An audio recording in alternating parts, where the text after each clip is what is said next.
Bounty Hunters. Life on the blockchain. Welcome back to Bounty Hunters. And today's guest, I will tell you in a minute. But first, big news, we have our first sponsor. Give a massive shout out to Recon. You can learn more at getrecon.xyz/riptide. And you can get a $5,000 discount for your first time customer for an invariant testing engagement. So Recon offers high quality Solidity audits powered by invariant testing. Having worked with leading projects such as Centrifuge, Liquidity, and Badger, they also have a ton of useful resources for bounty hunters and devs. And I checked them out, and I would never have any sponsor that I didn't agree that it was a cool product. I saw you can fuzz test right from GitHub, which looks awesome if you're developing a protocol.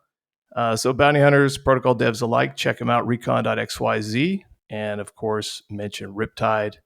But basically, they wrapped like this nice GUI around fuzzing. So if you've ever done fuzzing, set up a fuzzing suite, it could be a pain in the ass. So these guys have taken all the legwork out, and it's pretty awesome. So they're our first sponsor. Shout out to Recon. Thank you guys, and we'll kick off. So guest today is we're doing something a bit different.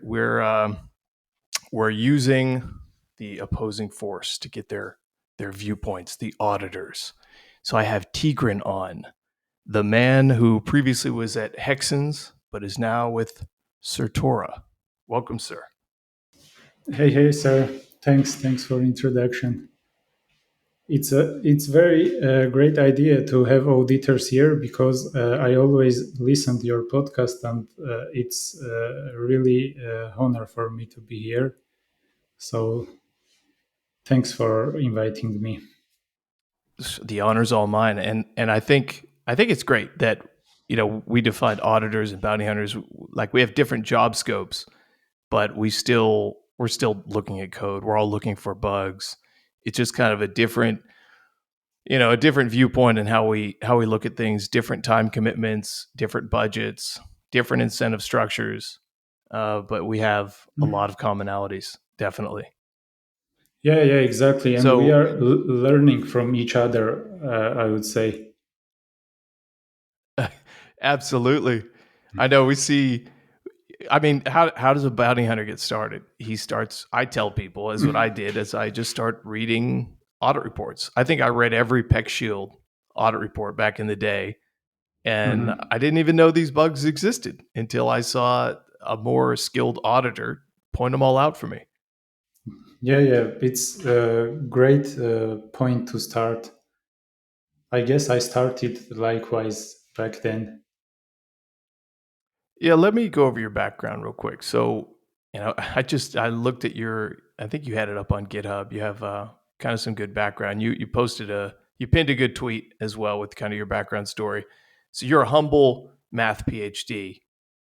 Anyone that wants to read the full story on Tigran, he pinned the post on his X profile. It's pretty cool. But if you want to give a brief intro, as much as you want to share, go ahead. It's kind of a long story. You're right, because I'm not the youngest guy here. I came from traditional finance. It all, I guess, started from when I was finishing high school. I had to choose between going into pure math or math with economics. We call it like financial math. The thing was that with pure math, I had to pass a physics exam as well. So at that point, I didn't love physics, to be honest. So I took the second path. And after my bachelor's, one of my lecturers offered me a position at the Central Bank of Armenia. And that's where my journey started. I worked there for about 10 years, and yeah, during that time I did my PhD. It was again about a bit more financial math, not so much pure math. Um, I became head of financial risk management at that point. But after some after some time, it started to get boring as there wasn't anything new to learn in that position. Most of it turned into like managerial works, management stuff all day long. And I thought that I can do these kind of things after my 50s, I guess.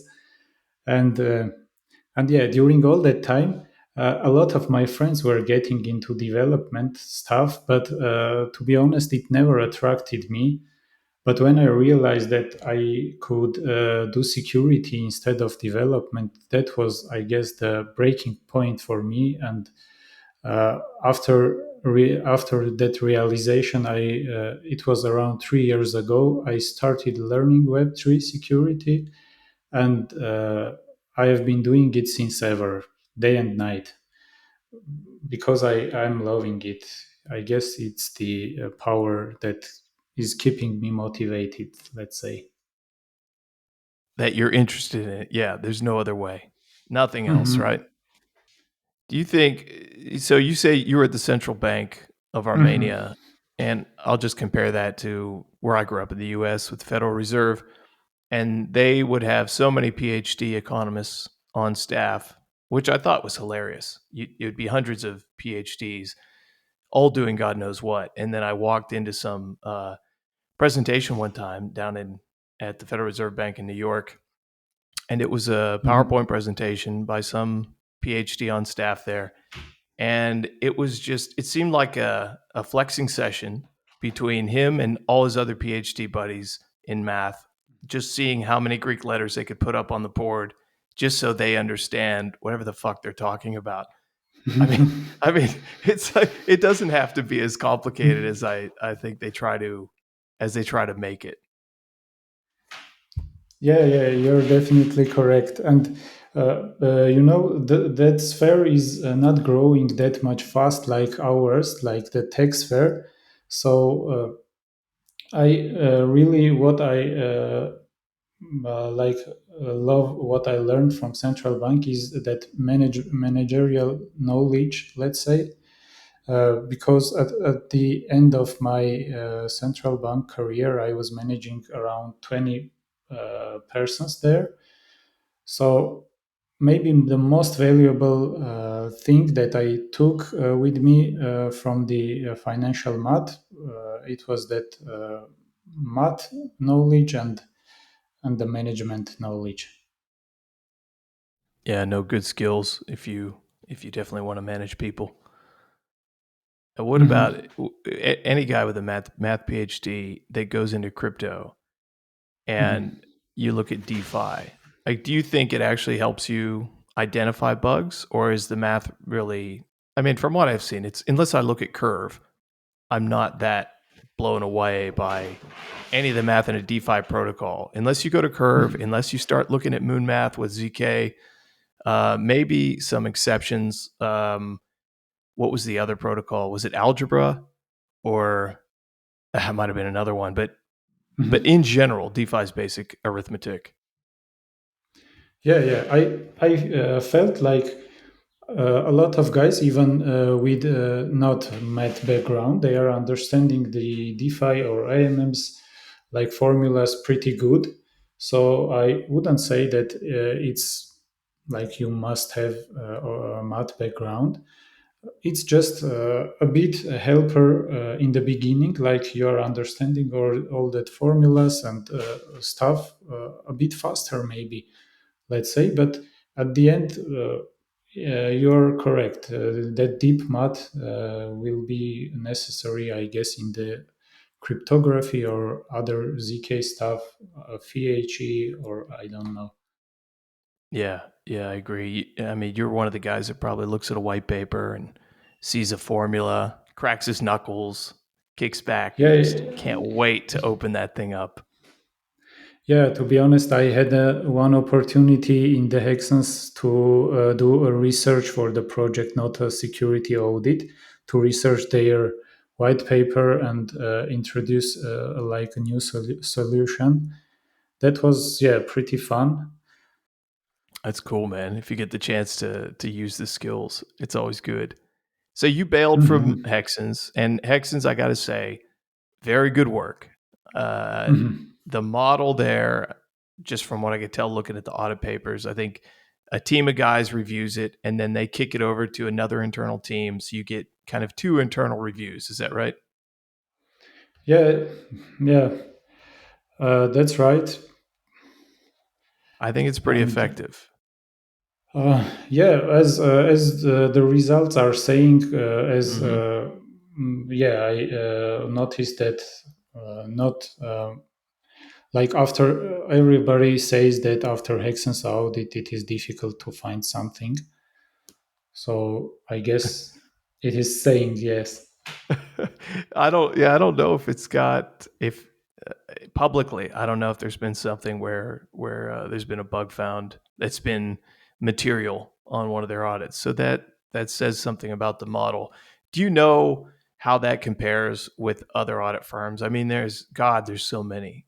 Certic, Peck Shield, Mhm. Trailbits, you name it, and I'm sure everyone has their own process. But are you familiar with any of these other models?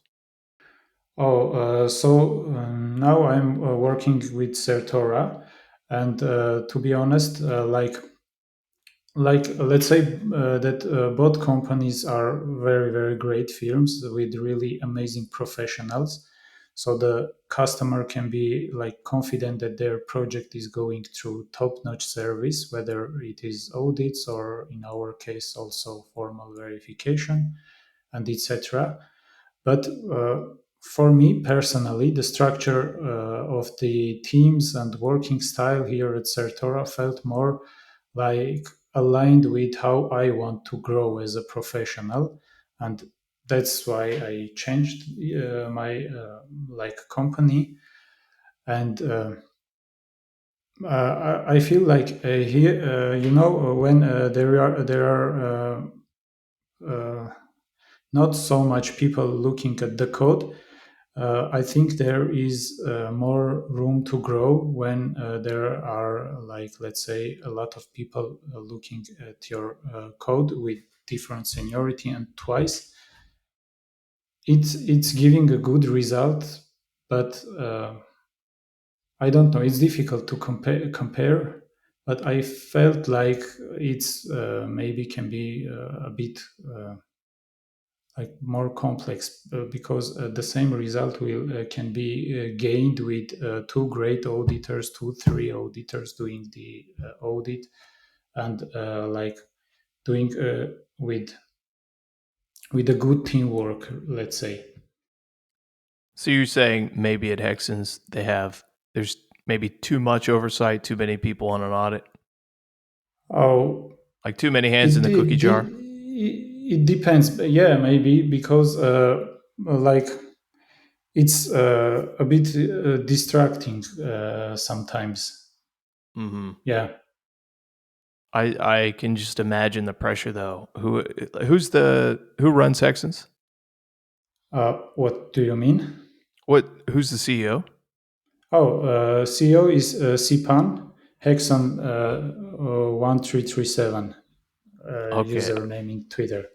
I can imagine the pressure on this Mhm. guy because he's like, because if you get one company, one protocol that there's a critical bug and they get hacked, your name is done.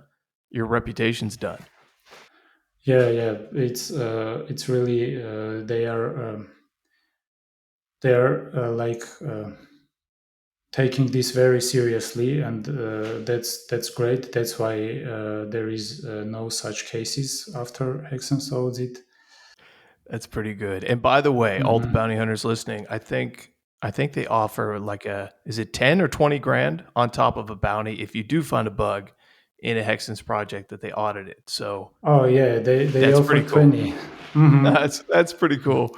Yeah, So yeah. let me ask you about Certora. So Certora Mhm. is not your typical auditing firm. They have this thing they made called the Certora Prover. Mhm. And could you just kind of explain, like, what is a prover? What does it mean to prove a protocol? Yeah, yeah. It's the formal verification part. So it's let's say that this is like definitely. another type to verify your contract, to mathematically verify that it is working correct.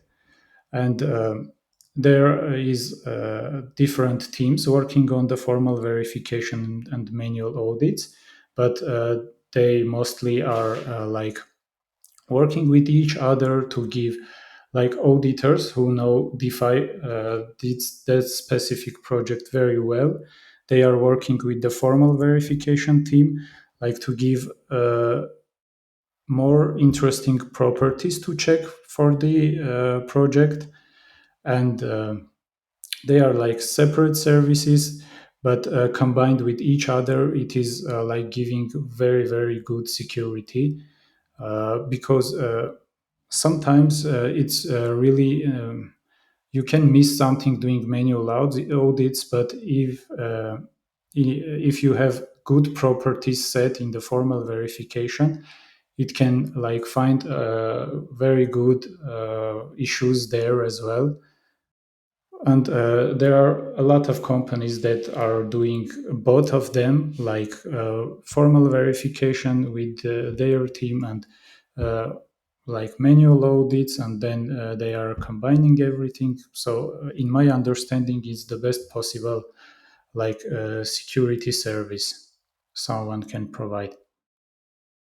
And when you say verify, Mhm. I think your word was to verify mathematically your contract. Is that what you said? Yeah, yeah, yeah. So how does that work? So say you have a simple contract and it says, A equals B plus C. What is the prover doing? How is that doing more than just running a test and fuzzing it and verifying it?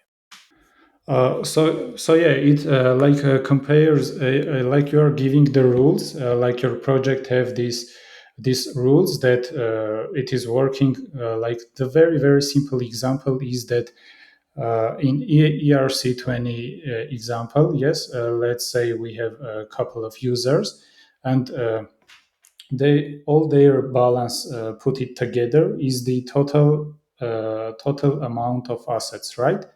So you are giving that invariant, and the prover is doing everything, every possible scenario there to break this.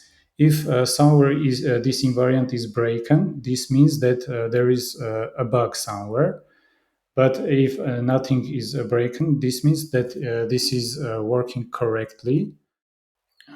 But how Yeah, is that and different than running echidna with the same kind of logic, with the same kind of invariance? yeah, you mean like comparing with fuzzing? The thing Yeah, is that yeah, prover compiles your contract like down into math to evaluate every possible contract state and the contract path. interesting. Okay. So okay. Mhm. But tell us why that. Well, actually, let me ask you: does this mean that everything proven, every protocol that Certora proves, is bug free?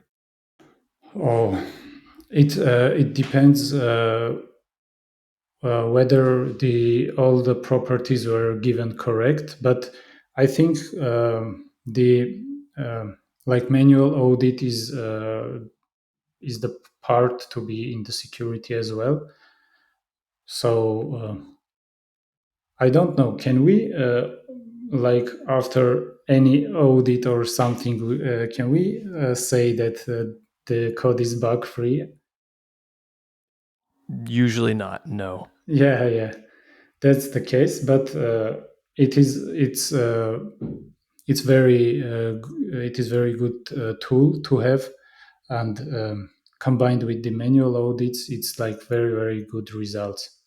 Hmm.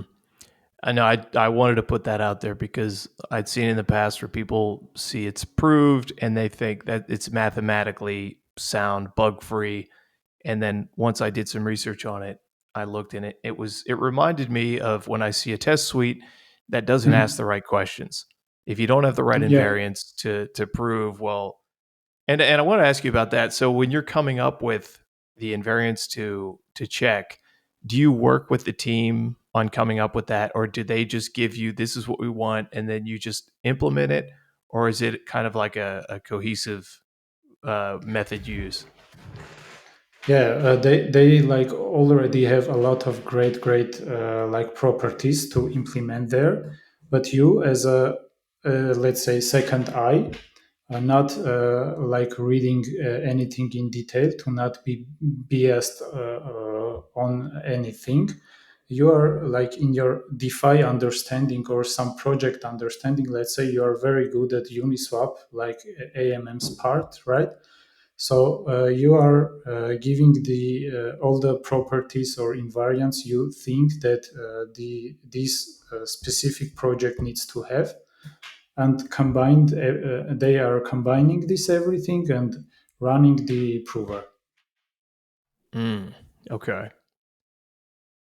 And is there, and I'm going to compare this to regular audits, where because Mhm. actually I should probably pair this with what I want to go over with kind of auditing and how bounty hunters look at audits and kind of some red flags that always pull me in closer to the protocol. Mhm. And so I'll follow up with my question after this. So some red flags that I notice in different protocols, which causes me to dive deeper, are I made a list. So if I see follow up audits by the same firm, so they do audit one, then audit two after a change, that's always a red flag. You always need new eyes on the code. The second would be out of scope contracts that are black boxed or for lack of time, we're not going to look at these. Out of scope deployment scripts, unclean code. So to do or should double check, all these comments are still in there. That just shows lack of attention to detail. Your test suite is lacking. That's also a bad sign. And also, I guess the last one would be high amount of high or critical bugs found in the audits. So on top of Mhm. that, is there is there something that specific to Certora when they do their proving process? Because I know you do the manual audit as well. Is there kind of an out of scope uh, disclaimer when they do the prover as well? Is there just some things that they just don't consider? Yeah, to be honest, I'm working on the manual audits right now, and not this much like know what they are doing in this much detail.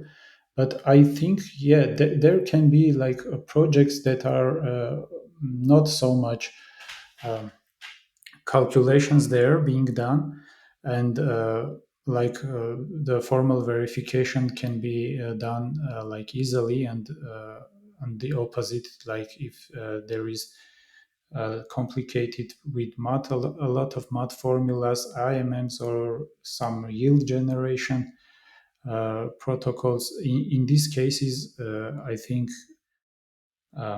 everything should be like formally verified to be like sure that everything works correct, like in terms of underlying mathematics. Do you think it'll be there? We'll have some way at some point to be able to guarantee that the code's secure, like with a combination of AI, manual review, proving.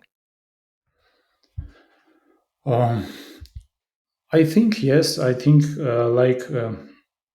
it mainly depends on the speed of the like new things coming, or like auditors or hunters like growing. So if the speed of the growing and auditing like that security service, if it will grow faster, I think yes, that will come some point that the like sphere security will be on top. But if there are like a lot of new things coming that like uh, not much people are being able to be in line with that all the new stuff, and as you can see, with all that new stuff is coming new attack vectors, new like things that can be broken, uh, and yeah, but I think that we are like going to the first path, like the sphere is growing faster, and there will come some point that uh, most of the security part will be covered after some audits and combined with some toolings and maybe AI. But I don't know. At this point, I think the AI is very weak in finding some security issues. Yeah, I agree. It's a very honest assessment. I agree. Let me ask you this: you spent a lot of time Mhm. in Hexens, a lot of audits. So let's Mhm. say I'm a protocol and I come up and I say, "Hey, look, we just finalized the code. What now? What do we do prior to deploying as far as security? What would you recommend?" Oh, I would recommend like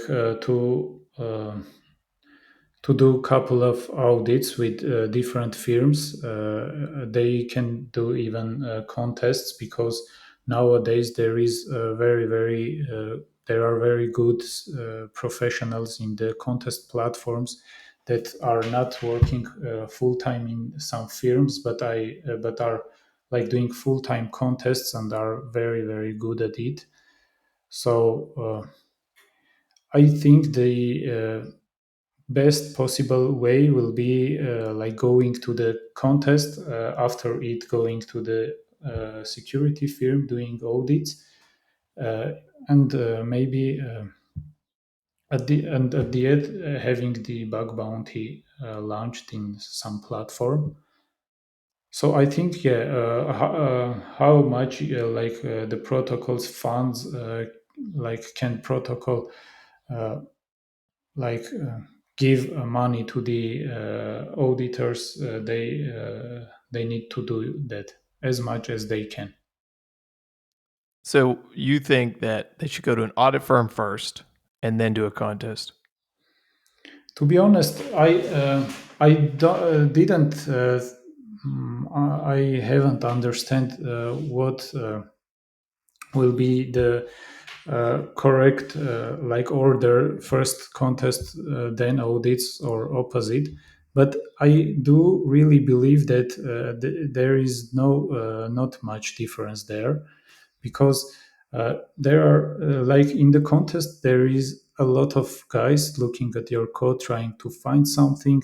So it's like another type of service in my understanding. And when you are going to the audit company, there are small amount of people, but they have a lot of time to concentrate to try to break something or anything. So, in my understanding, these two combined, plus if you have like any tooling, for example, formal verification or fuzzing or something like Recon is doing, it that will be great. Like what to do more. Yeah. So why do you think auditors, why do you think we miss bugs? Like, why do you think everyone misses bugs? Devs, auditors, bug hunters. Why do you Mhm. think that I can look at some code and the same code, and then you could spend all day on it, and Uh-huh. one of us sees something the other didn't? Why do you think that happens when we're reading the same lines over and over again? Yeah, that's because in my understanding, every like person is thinking differently, and everyone is creative on its own way. So looking at the same code, you can go with a lot of different ways than me to understand the attacks.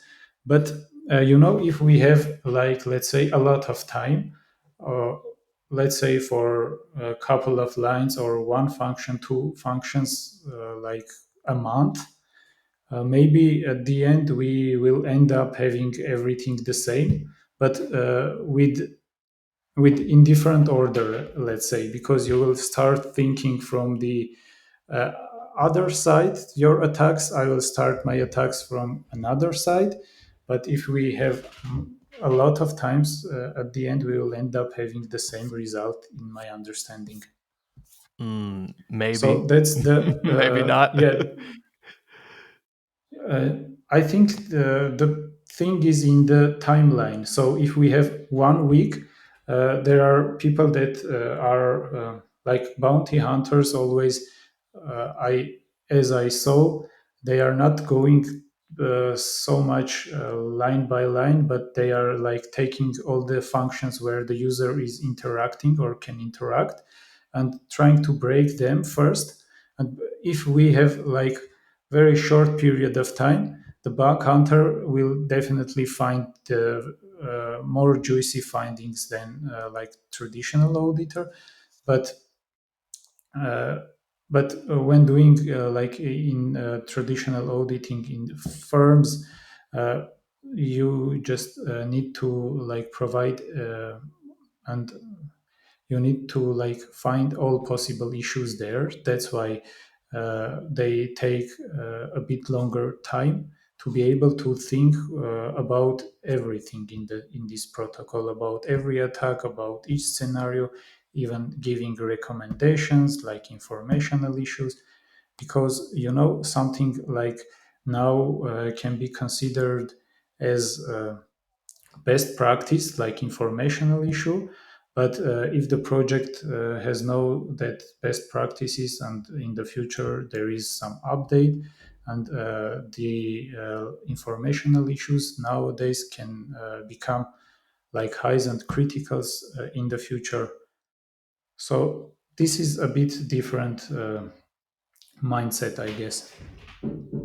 Yeah, this is why bug hunters will always exist and always be needed, because there's no time box for these guys. They'll just take as long as they want to pick it apart. Whereas you guys, you have to Mhm. fit the client's budget, you have to scope it a certain amount of weeks you're allowed to put in, and all the constraints around that. Whereas the bug hunters are looking for everything, and then they're able to capitalize on any vulnerability arising from changes that come Mhm. out, which is so hilarious with this space where they can go pay all this money on audits, and then someone has to just add some feature.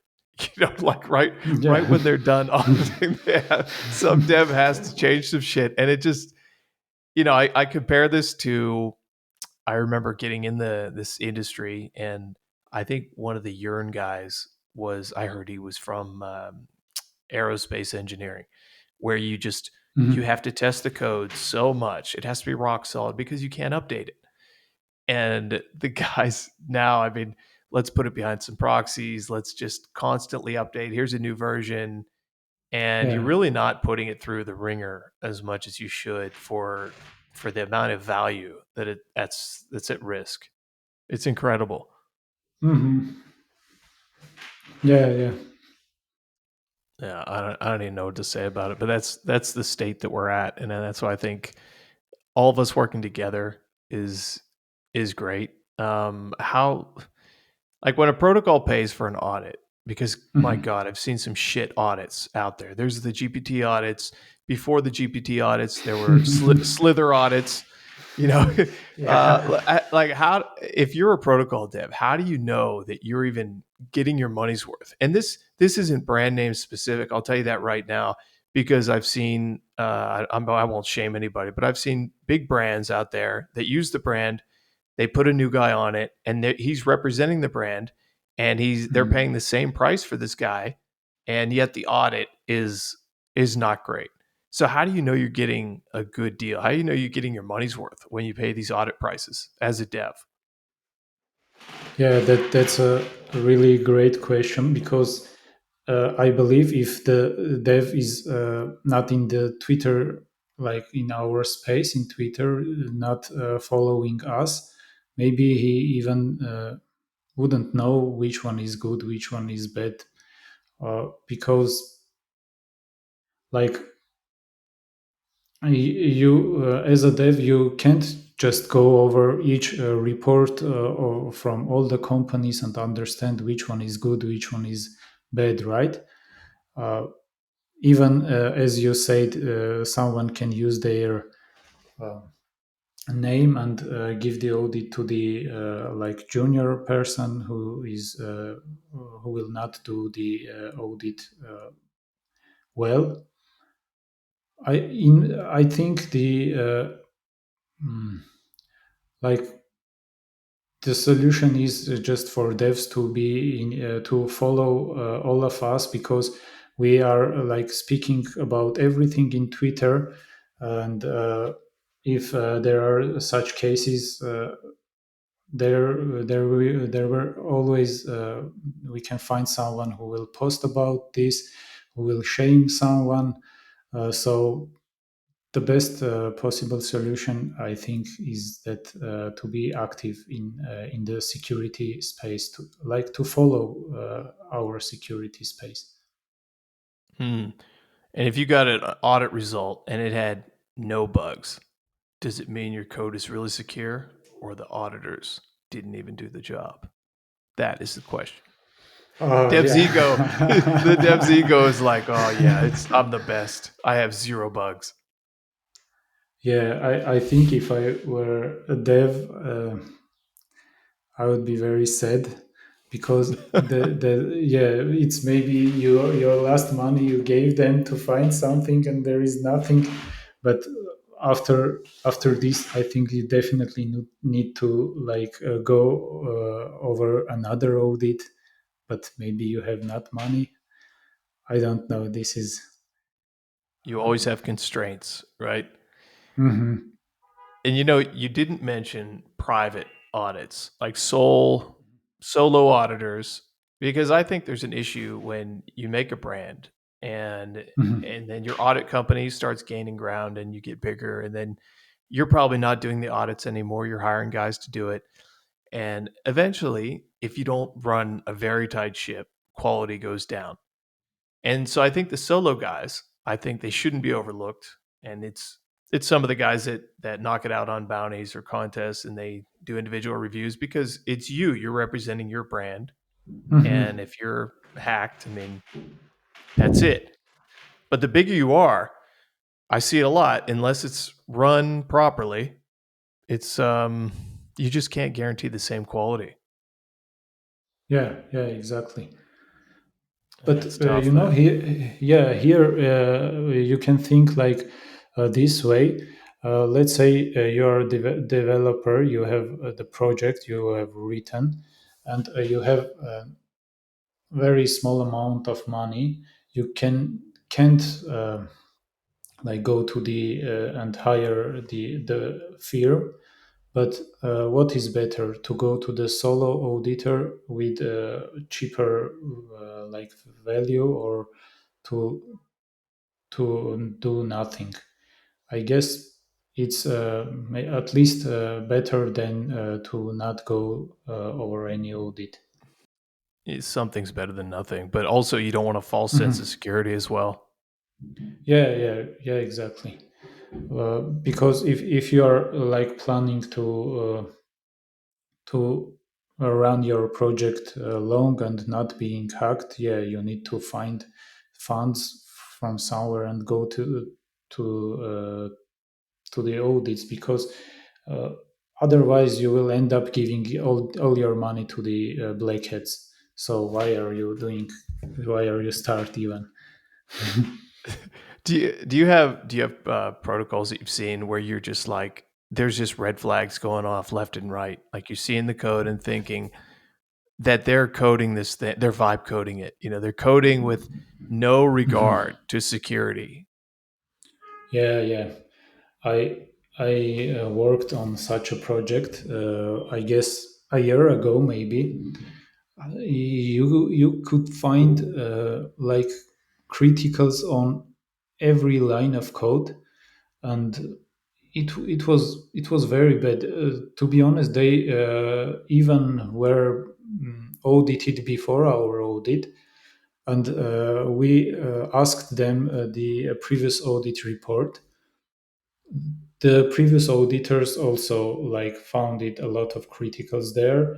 Part of that was fixed, part of that even wasn't fixed, and there were a lot of fixes that introduced new findings, higher criticals.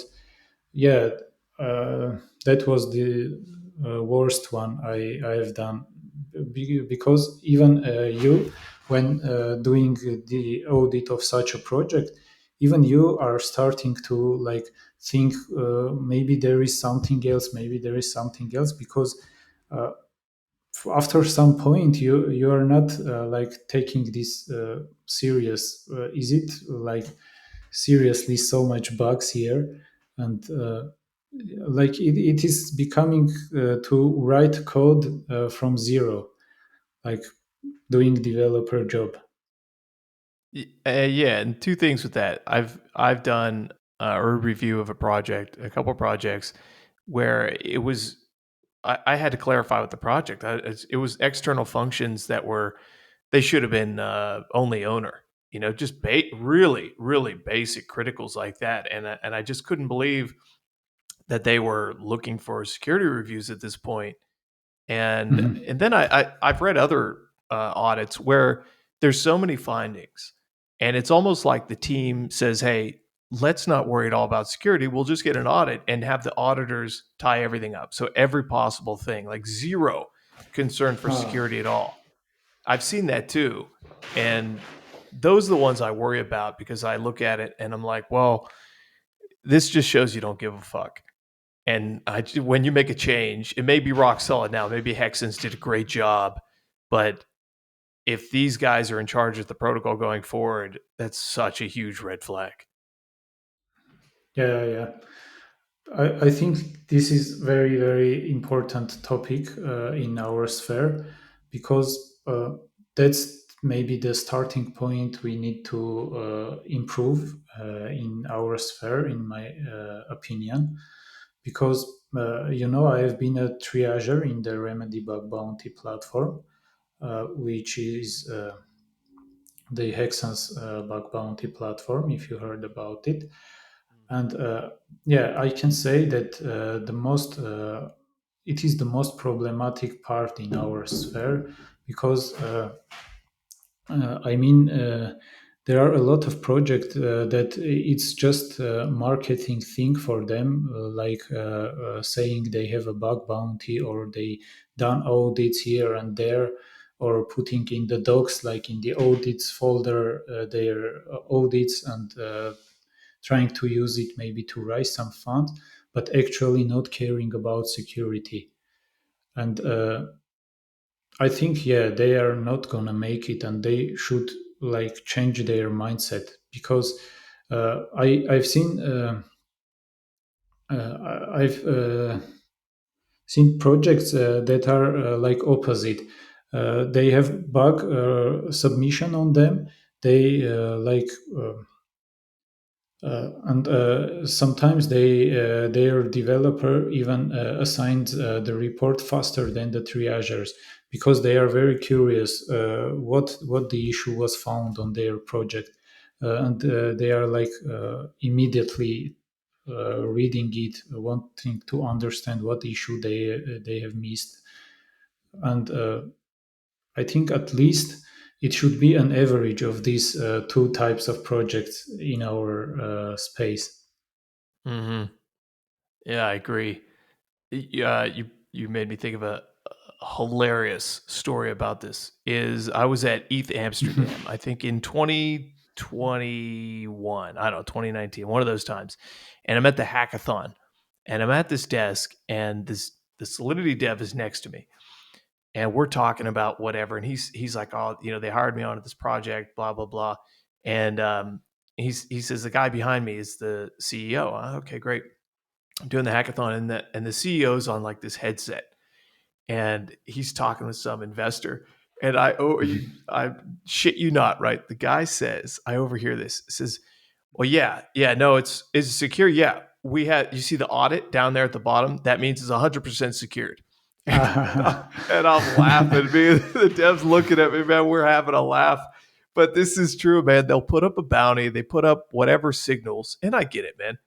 They want to signal to Mhm. investors that their money's going to be safe. This is audited, secure, until it's not. But I get it. I've been around marketers.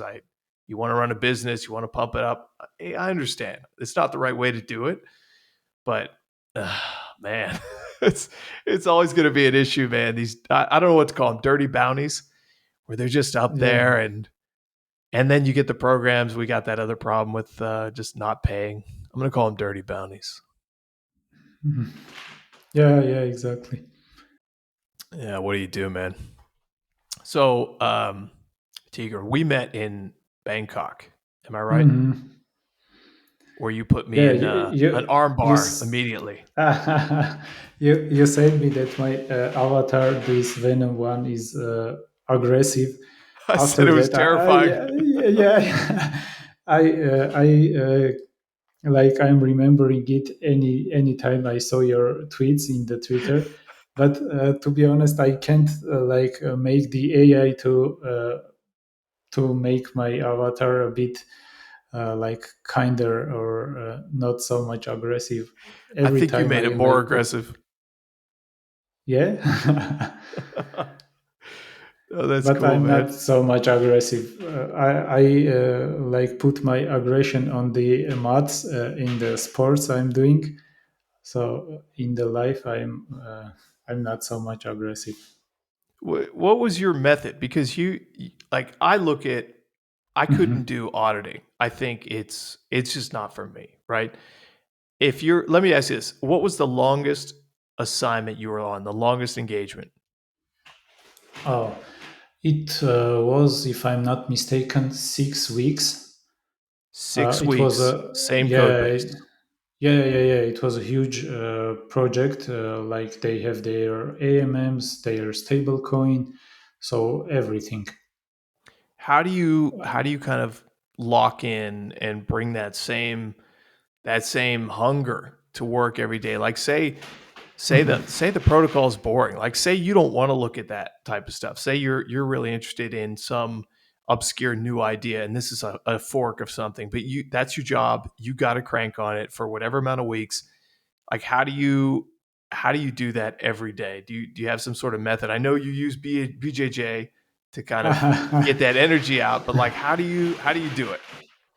I'm taking my laptop to the BJJ gym, and I'm teaching my laptop how to break the something. Yeah, but seriously, I just I'm like a kind of person that loves. I'm an like idealist, so I love that everything is in their place. So the auditing is. I felt like uh, is uh, is a job for me because I love very much to go over everything and put everything in their places. And what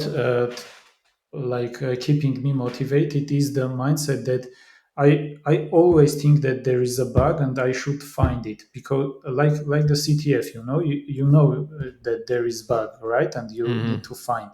I'm just giving my brain the order that there is a bug until the last day of the audit. I am doing in this mindset. I am waking up. I am waking up every day and hoping that saying to me that today is the day I will find that one bug that will change my life.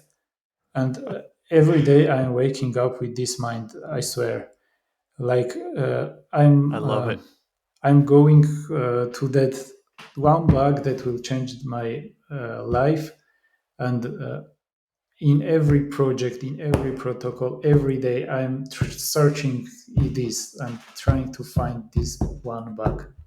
What about those days where you get up and you open VS Code and you're like, this is so fucking secure. There's no way. I'm just not going to find anything. How do you talk yourself out of that? Oh, yeah, I, Gegul, he's Immunified top 9. I do. I do. We're going to have Uh-huh. them on here. Yeah. Great. So I started to. He's my good friend. We started to talk together maybe more than 1 month when he joined Hexens. So I learned from him that there is no code that there is no issue. Like his mindset is so much hunter's mindset that I'm every day I'm admiring it. He even not watching where the code is being audited, how much times it's been audited. Like you are opening the code, he's like very fast going to the functions that he need to check, and here is the issue. Like, and this is motivating me to not believe that there is no issue. Like you can find uh, like you need to have the mindset that there is always the issue, because Hmm. whenever you switched your brain like to think that that's it, there is no issue here, I think you will not find an issue after this. 100% correct. That happens to me, and that Mhm. happens to I think every bug hunter and probably every auditor at some point. But man, that it's comparable to, I'd say, do any sort of training, like do a long run, do a marathon, and you hit those walls and you start to doubt yourself, and you're your own worst enemy. And it's the same Yeah, when yeah. you open up a code base and it's been reviewed by all the top names, and you're just thinking, oh, as soon as you say, oh, fuck, there's no, like, I've looked at it for 6 hours today. It's just, oh, there's nothing here. When you do that, you need to close the Mhm. laptop, go Yeah, yeah. exercise, go to sleep, and just say, hey, I'm going to hit it fresh tomorrow. And you'll come up with some new ideas and you could try something else. Yeah, yeah, exactly. I'm taking my family to the countryside to like. It can be that one day I will not even open the laptop. So to continue after with the fresh mindset. Exactly. I can even Absolutely. like open some ongoing contests. Try to do it couple of hours to for my brain, like to switch to definitely another project which is different. So when I come back to my project, the mind is fully refreshed, let's say. Hmm. Is there a reason you don't bug hunt on the side? Because Giggle was doing that at Hexens, right?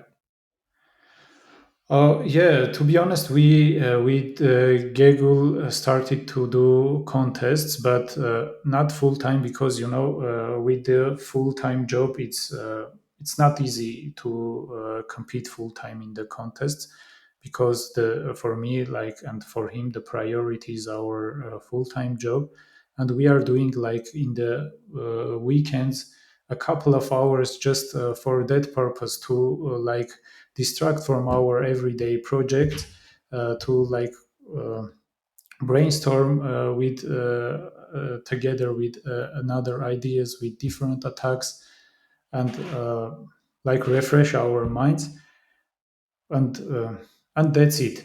So to be able to to do full-time contest, I guess with the full-time company job, it's, in my understanding, it can be effective. Yeah, and there obviously big trade offs, and everyone's in different stages of their life. So if you're a dude who's early 20s, man, you got nothing else to Hmm. do but just grind it. You're gonna outwork me. I'm sorry to say. I have to balance other things. So Yeah. it depends what you're doing, but I get it. Yeah, Yeah, yeah, because we wanted to work each other so much, but now I'm at Certora, he's in Hexen, so we are trying to do like the couple of hours in the weekends together, try to that's pretty break cool. something. Yeah. That's, that's very cool, man. Well, cool. Well, Tigran, we're about at an hour, man. I think this is Hmm. a great insight from one of the great auditors out there, and hands off Mr. Black Belt as well. That's I got to give you props on that, man. Very cool. Thank you so much.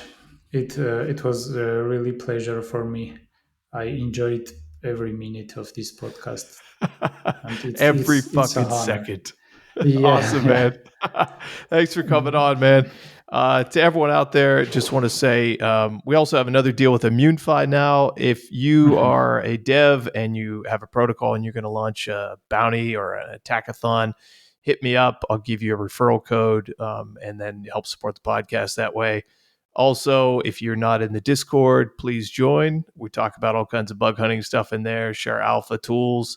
And then there's also the Substack where I give you live bugs, and they're usually low mediums, but I try to get somebody else to look at them. Maybe you can amp that up into higher severity. So pretty awesome stuff. But Tigran, thank you very much for coming on, and we'll see you next time on the blockchain.